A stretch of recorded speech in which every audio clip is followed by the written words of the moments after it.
La terra è ammalata e chiede soccorso agli amici cuccioli. I cuccioli non si fanno attendere, sono venuti da Ecoplanet per aiutarla. L'uomo e la terra devono ritrovare l'equilibrio. I cuccioli decidono di dare una mano e così iniziano a fare la raccolta differenziata. Portatile raccoglie tutti i rifiuti e Pio riduce l'inquinamento andando in bicicletta. Cilindro controlla per bene che l'acqua non vada sprecata.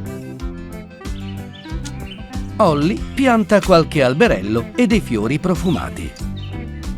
E finalmente la terra torna felice. Grazie, cuccioli.